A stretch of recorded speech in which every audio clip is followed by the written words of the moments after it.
हमारे इस YouTube channel के सेगमेंट फास्ट न्यूज में आप तमाम का इस्तकबाल है। इस वीडियो में आप देख सकते हैं कम मिनटों में बहुत ज्यादा खबरें।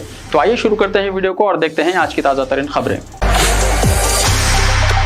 हैदराबाद से लंदन का सफर अब सिर्फ 9 घंटों में। शमशाबाद एयरपोर्ट से एयर इंडिया की नॉन स्टॉप फ्लाइट का आगाज। जो लोग शमशाबाद एयरपोर्ट से बराह रास्त लंदन जाना चाहते हैं वो अब सिर्फ 9 घंटों में अपनी मंजिल पर पहुंच जाएंगे। इसके लिए एयर इंडिया ने आज से नॉन स्टॉप परवाजें शुरू की हैं। ये परवाजें हैदराबाद से बराह रास्त लंदन को हफ्ते में 2 बार पीर और जुमे को दस्तियाब है। एयर इंडिया के अहदेदारों ने बताया कि शमशाबाद इंटरनेशनल एयरपोर्ट से रवाना होने वाली एयर इंडिया की नॉन स्टॉप परवाज सिर्फ 9 घंटे में लंदन के हेथुरू हवाई अड्डे पर पहुंचेगी। इससे उन मुसाफिरों का खौफ पूरा हुआ जो तवील अरसे से बराह रास्त परवाजों का इंतजार कर रहे थे। एयर इंडिया के अहदेदारों और शमशाबाद के एयरपोर्ट के अहदेदारों के मुताबिक आंध्र प्रदेश, तेलंगाना और करीबी रियासतों के मुसाफिर भी इस सर्विस से फायदा उठा सकेंगे।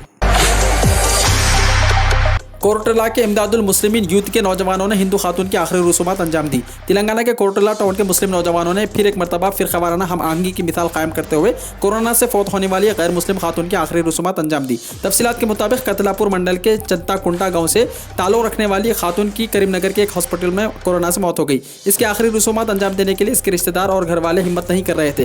गाँव के सरपंच ने कोरटला के इमदादुल मुस्लिमीन यूथ एसोसिएशन से रब्त पैदा किया और आखिरी रसूमात अंजाम देने की दरख्वास्त की, जिस पर एसोसिएशन के सदर मोहम्मद अलीमुद्दीन, मोहम्मद मुबीन, मोहम्मद वाजिद, मोहम्मद इमरान, मोहम्मद सलमान, मोहम्मद शाकिर ने खातून की आखिरी रसूमात अंजाम दी। बीजेपी को वोट देने पर पकवान गैस की कीमत 1500 रुपये होगी इजाफा। रियासती वजीर फाइनेंस टी हरीश राव ने कहा कि बीजेपी को वोट देने पर पकवान गैस की कीमत बढ़कर 1500 रुपये हो जाएगी। लिहाजा उन्होंने हुजूराबाद में टिल्लर राजेंद्र को शिकस्त देते हुए बीजेपी को सबक सिखाने का आवाम को मशवरा दिया। केटीआर को सिरसिल्ला में अवामी नाराजगी और बरहमी का सामना। आइंदा बरसात तक तमाम मसाइल हल करने, घरों और फसलों के नुकसान का मुआवजा दिलाने का तयक्कुन। बारिश से मुतासरा सिरसिल्ला का दौरा करने वाले रियासती वजीर बल्दी नज़्म केटी रामाराव को अवामी नाराजगी और बरहमी का सामना करना पड़ा। बारिश से पैदा हुए मसाइल पर अवाम केटीआर से उलझ पड़े। वजीर बल्दी नज़्म केटी रामाराव ने उन्हें सब्र तहम्मुल से समझाते हुए मसाइल को फौरी हल करने का तयक्कुन देते हुए देखे गए। केटीआर ने कहा कि सिरसिल्ला में तारीख की सबसे बड़ी बारिश हुई, जिसकी वजह से पानी घरों और दुकानात में दाखिल हो गया। थोड़ा सब्र तहम्मुल से काम ले, आइंदा मौसम बारिश तक तमाम मसाइल को हल करने के लिए जंगी खुतूत पर इक़दामात किए जाएंगे।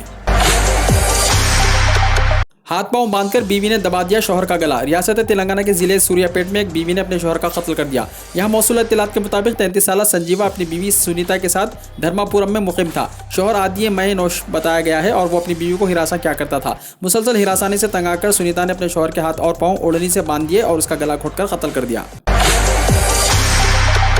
हैदराबाद में 6 साल लड़की की असमत रेजी और कत्ल मुलजिम को हवाले करने का मुतालबा करते हुए मुकामी अवाम का एहतजाज। शहर हैदराबाद की सईदाबाद संगारानी कॉलोनी में लापता होने वाली एक 6 साल लड़की की नाश पड़ोसी के मकान में मुश्तबा हालत में पाई गई। लड़की की नाश राजू नामी नौजवान के घर से मिली जो पड़ोस में रहता है। नाश को पोस्टमार्टम के लिए उस्मानिया अस्पताल मुंतकिल कर दिया गया। ये वाक़या जुमेरात की रात पेश आया, जहाँ कॉलोनी के अफराद ने राजू को उनके हवाले करने का मुतालबा करते हुए काफ़ी एहतजाज किया, जिस पर इस इलाके में भारी जमीयत में पुलिस को तैनात कर दिया गया। कॉलोनी के अफराद ने लड़की से ज्यादती और कत्ल करने वाले मुलजिम राजू को उनके हवाले करने और सख्त सजा देने का मुतालबा करते हुए चंपापेट रोड पर आज धरना दिया, जिसके बाइस इस इलाके में शदीद कशीदगी फैल गई। सईदाबाद असमत रेजी और कत्ल वाक़या। सैयद अहमद पाशा खादरी की कमिश्नर पुलिस से मुलाकात। जनाब सैयद अहमद पाशा खादरी रुकन असम्बली मजलिस ने आज कमिश्नर पुलिस हैदराबाद अंजनी कुमार से मुलाकात करते हुए सईदाबाद वाक़े के मुलजिम के खिलाफ सख्त से सख्त कार्रवाई करने और उसे फौरी गिरफ्तार करने का मुतालबा किया। उन्होंने कहा कि कल रात एक शर्मनाक वाक़या पेश आया। कमसिन लड़की का असमत रेजी के बाद कत्ल कर दिया गया। इस तरह का वाक़या जमहूरियत पर बदनुमा दाग है, जिसकी जितनी मजम्मत की जाए कम है। वाज़ेह है कि संगारेनी कॉलोनी में कल रात एक कमसिन लड़की का इसके पड़ोसी ने अगवा के बाद गला घोटकर कत्ल कर दिया था। गच्चीबौली में बैंक लूटने की नाकाम कोशिश। साइबराबाद के इलाके गच्चीबौली में एक बैंक को लूटने की कोशिश को नाकाम बना दिया गया। सेंट्रल बैंक गच्चीबौली ब्रांच में सारिकीन ने दाखिल होकर स्ट्रांग रूम को खोलने की कोशिश की और बाद वहाँ के कंप्यूटर्स और हार्ड डिस्क और दीगर अशिया का सरका करते हुए सीसीटीवी कैमरों को भी नुकसान पहुंचाया था। सारिकीन की जानिब से बैंक में बड़ी वारदात अंजाम देने की कोशिश का पता लगाते हुए बैंक के मुलाजिमिन ने फौरी राय दुर्गम पुलिस को आगाह किया और कुछ ही देर में पुलिस वहां पहुंच गई। जराये ने बताया कि राय दुर्गम पुलिस इस ज़िम्मन में 22 अफराद को हिरासत में ले जाने की इत्तला है। ओपन यूनिवर्सिटी के अंडर ग्रेजुएट और पोस्ट ग्रेजुएट कोर्सेज में दाखिले एडमिशन्स की तारीख बढ़ा दी गई। Doctor B R Ambedkar open university के undergraduate BA BCom BSc और PG courses MA MCom MSc BL ISc और दीगर डिप्लोमा सर्टिफिकेट कोर्सेज के तालीमी साल 2021-22 के दौरान रास्त दाखिलों के लिए बजरिया ऑनलाइन देराना 200 रुपये के साथ फीस की अदायगी की आखिरी तारीख 18 सितंबर तक बढ़ा दी गई। मजीद तफसीलात के लिए फ़ोन नंबर 04023680290 पर कॉन्टैक्ट कर सकते हैं।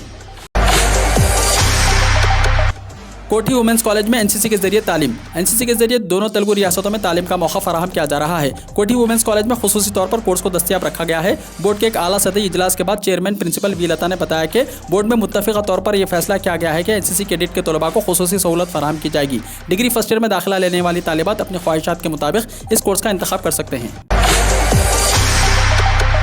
जीमेल में आई एक नई अपडेट। जीमेल सारिफिन व्हाट्सएप और वीडियो कॉल्स के भी मजाज होंगे। गूगल की ईमेल सर्विस जीमेल दुनिया भर में इस्तेमाल की जाती है और इसे ईमेल राब्ते के लिए मकबूल तरीन सर्विस माना जाता है। गूगल ने इसमें अब तक की सबसे बड़ी अपडेट करने का फैसला किया है। गूगल ने ऐलान किया है कि अब सारिफिन जीमेल के जरिए वॉइस और वीडियो कॉल्स भी कर सकेंगे। बैरिस्टर ओवैसी के खिलाफ बाराबंकी में मुकदमा हुआ दर्ज। उत्तर प्रदेश पुलिस ने कुल हिंद मजलिस इत्तेहादुल मुस्लिमीन के सदर बैरिस्टर असदुद्दीन ओवैसी और रुकन पार्लियामेंट हैदराबाद के खिलाफ मुबैना तौर पर फिरकावाराना हम आहंगी को नुकसान पहुंचाने, कोविड के उसूलों की खिलाफ वर्जी और वजीर आजम नरेंद्र मोदी और चीफ मिनिस्टर योगी आदित्यनाथ के खिलाफ गैर महज़ब तबसरे करने के इल्जाम में मुकदमा दर्ज किया है। बैरिस्टर ओवैसी के खिलाफ FIR जुमेरात की रात उनकी पार्टी की रैली के बाद बाराबंकी सिटी पुलिस स्टेशन में दर्ज की गई है। उत्तराखंड में मौसलाधार बारिश के साथ लैंडस्लाइडिंग है जारी। उत्तराखंड के मैदानी इलाकों से लेकर बेशतर पहाड़ी इलाकों तक जुमेरात की शाम से मुसलसल बारिश हो रही है। रियासत में मुख्तलिफ मुकामात पर लैंडस्लाइडिंग की वजह से सड़कों पर पहाड़ियों से पत्थर गिरने के बड़ी इत्तलात हैं। रात 10:45 पर मौसूल होने वाली इत्तलात के मुताबिक उत्तरकाशी जिले में भुटवाड़ी से 9 किलोमीटर आगे संगलाई के करीब गंगोत्री कौमी शाहरा लैंडस्लाइडिंग की वजह से बंद है। इस सिलसिले में फौज की बॉर्डर रोड ऑर्गेनाइजेशन को आगाह कर दिया गया है। रूट को दुरुस्त करने के लिए GCB भेजी गई है। हाथों में मरहूम शौहर दिलीप कुमार की तस्वीर लिए अस्पताल से छुट्टी के बाद सायरा बानो पहली बार आई नजर। हिंदी फिल्म इंडस्ट्री के कद्दावर अदाकार दिलीप कुमार की अहलिया और मशहूर अदाकारा सायरा बानो इन दिनों बहुत बीमार चल रही हैं। हाल ही में अदाकारों को अस्पताल से डिस्चार्ज किया गया है। साइबराबाद की तबीयत बिगड़ने की वजह से ICU में दाखिल किया गया था। इसके बाद पहली बार बीवी सायरा बानो को मरहूम अदाकार दिलीप कुमार साहब के जेर तामीर नए बंगले पर स्पॉट किया गया है। इनकम टैक्स रिटर्न अब 31 दिसंबर 2021 तक दाखिल कर सकते हैं। इनकम टैक्स जमा करने वालों के लिए एक राहत की खबर है। Central board of direct tax यानी CBDT ने साल 2021-22 के लिए इनकम टैक्स रिटर्न दाखिल करने की आखिरी तारीख में तौसीह करके 31 दिसंबर 2021 तक कर दी है। हर मुसाफिर का वक्त कीमती है। सुप्रीम कोर्ट मुसाफिर को 30,000 रुपये मुआवजा अदा करने का हुक्म। हिंदुस्तान में ट्रेन का ताखिर से चलना आम बात है, जिसकी वजह से हर रोज मुसाफिरों को शदीद परेशानी का सामना करना पड़ता है। कई बार इसकी वजह से मुसाफिरों को काफ़ी नुकसान का सामना करना पड़ता है। आज की खबर ट्रेन के ताखिर से मुताल्लिक है, जिसके हवाले से सुप्रीम कोर्ट ने बड़ा हुक्म दिया है। दरअसल अजमेर जम्मू एक्सप्रेस के 4 घंटे ताखिर की वजह से एक मुसाफिर की फ्लाइट छूट गई। इस सिलसिले में सुप्रीम कोर्ट ने रेलवे को हुक्म दिया कि वो मुसाफिर को 30,000 रुपये मुआवजा अदा करे। सोनिया गांधी की तश्कीलशुदा कमेटी का पहला इजलास 14 सितंबर को मुल्क की एहतजाज पर गौर खौस मुतवक्के। कांग्रेस की उबूरी सदर सोनिया गांधी की तरफ से हुकूमत की पॉलिसियों और फैसलों के खिलाफ मुल्क की एहतजाज की मनसूबाबंदी करने के लिए तश्कील दी गई कमेटी का पहला इजलास 14 सितंबर को मुनक्किद होने जा रहा है। मौजूदा इजलास की सदारत कांग्रेस के सीनियर लीडर दिग्विजय सिंह करेंगे। अगले महीने कोरोना की तीसरी लहर का अंदेशा। कोरोना के कम होते हुए केसेस के दरमियान एक नए खदशे ने तशवीश पैदा कर दी है। माहिरीन के मुताबिक अक्टूबर में मुल्क में कोरोना की तीसरी लहर का इम्कान है। वजारत दाखिला की हिदायत पर national institute of disaster management की जानिब से एक रिपोर्ट तैयार की गई है, जिसमें तीसरी लहर के अक्टूबर में होने की क़यास आराइयाँ की जा रही हैं। इस रिपोर्ट में तीसरी लहर के दौरान बच्चों के बारे में ज़्यादा मोहतात रहने का मशवरा दिया गया। रिपोर्ट में कहा गया कि अगर मुल्क में वैक्सीनेशन की रफ्तार में इजाफा ना किया गया तो तीसरी लहर में मुतासर अफराद की तादाद डेली 6 लाख पहुँच सकती है। ये रिपोर्ट NIDM ने माहिरीन से बातचीत के बाद तैयार की है और इसमें कोरोना के फैलाव से मुताल्लिक पहलुओं और रोकथाम के इक़दाम के बारे में बताया गया है। रिपोर्ट में कहा गया है कि तीसरी लहर के दौरान बच्चों के बारे में ज़्यादा एहतियात बरतने की ज़रूरत है और बच्चों को तरजीही बुनियादों पर वैक्सीन लगाने पर तवज्जो देनी होगी। रिपोर्ट में कहा गया है कि दीगर बीमारियों में मुब्तला बच्चों को तरजीह देनी होगी। नीज़ असातिज़ा स्कूल स्टाफ की वैक्सीनेशन को लाजमी बनाना होगा। रिपोर्ट में यह भी कहा गया है कि हॉस्पिटल्स बच्चों की देखभाल के लिए तैयार रहना चाहिए। टी बैग चाय पीने वाले एक बार फिर सोच लें। दुनिया भर में इस्तेमाल होने वाली टी बैग्स को बहुत महफूज समझते हैं, लेकिन जर्मन साइंसदानों को ऐसा नहीं लगता। उन्होंने खबरदार किया है कि टी बैग्स में ऐसे अज्जा शामिल हैं जिनका इस्तेमाल इंसानी सेहत के लिए नुकसानदेह हो सकता है। शौहर ने बीवी की नाक काट दी। राजस्थान में एक शौहर ने अपनी बीवी की नाक चाकू से काट दी। मौजा लोनावास से ताल्लुक़ रखने वाले भूमाराम की शादी चंद साल कबल 25 साला पूनम देवी से हुई थी। उनके दरमियान झगड़ा हुआ, जिसके बाद बरहम शौहर ने बरहमी के आलम में चाकू से अपनी बीवी की नाक काट दी। खातून की चीखों पुकार पर मुकामी अफराद वहां पहुंच गए और खातून के इलाज के लिए हॉस्पिटल ले जाया गया, जहां वो तालिबान की हलफ बर्दारी तकरीब में किन किन ममालिक को शिरकत की दावत। तालिबान हुकूमत की तश्कील होगी और अब हलफ बर्दारी तकरीब में शिरकत की दावत बहुत से ममालिक को दी जा रही है। इत्तलात है कि नई अफगान काबीना अमेरिका में वर्ल्ड ट्रेड टावर पर होने वाले हमले के 20 साल मुकम्मल होने वाले रोज़ यानी 11 सितंबर को हलफ उठाएगी। अमेरिका और यूरोपीय यूनियन की जानिब से तालिबान की अबूरी हुकूमत पर खदशात का इजहार किया गया है, जबकि पाकिस्तान की जानिब से नई अफगान हुकूमत के लिए नेक ख्वाहिशात का इजहार किया गया। बरतानवी मीडिया के मुताबिक तकरीब में पाकिस्तान, चीन, तुर्की, मिस्र, कतर और मुत्तहदा अरब अमारात के नुमाइंदे शिरकत करेंगे। तालिबान की काबीना में कौन किस ओहदे पर फायज होगा, मुकम्मल फहरिस्त सामने आएगी। रिपोर्ट्स के मुताबिक तकरीब में रूस और उज़्बेकिस्तान के नुमाइंदे भी शिरकत करेंगे। अमेरिकी वज़ीर ख़ारजा एंथोनी ब्लिंकन का कहना था कि तालिबान हुकूमत में ऐसे लोग भी शामिल हैं जो अमेरिकी इदारों को मतलूब हैं।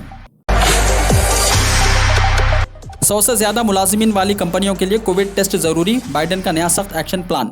अमेरिकी सदर जो बाइडन ने डेल्टा के खिलाफ जंग में एक नई एक्शन प्लान का ऐलान किया है। जुमेरात को व्हाइट हाउस की तकरीर में उन्होंने मुल्क में मास्क और बूस्टर डोज को लेकर वैक्सीनेशन के हवाले से सख्त अहकाम जारी किए। बाइडन ने इन अमेरिकी शहरियों की भी सरजनिश की है जिन्होंने वैक्सीन नहीं ली। उन्होंने कहा कि अब आपके इनकार की कीमत सभी को चुकानी पड़ती है। उन्होंने कहा कि हम वैक्सीन ले चुके हैं, तमाम मुलाजिमीन को उन मुलाजिमीन से बचाने जा रहे हैं जिन्होंने वैक्सीन नहीं लगवाई है। माहिरीन का कहना है कि जो बाइडन जो इब्तिदा में मीडिएट को नाफिज करने से गुरेज नजर आते थे, अब जदीद तरीके के किसी भी सदस्य मुकाबले के जारिहाना अंदाज में आगे बढ़ रहे हैं।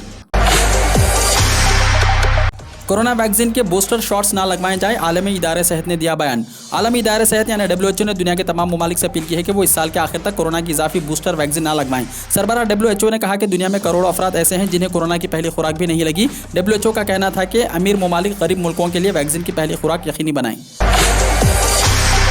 दुनिया के मुख्तलिफ मुल्कों के पास सोने के ज़खायर के लिहाज से अमेरिका सर्रफहरिस्त है, जिसके पास 8000 टन से ज़ायद सोने के ज़खायर हैं।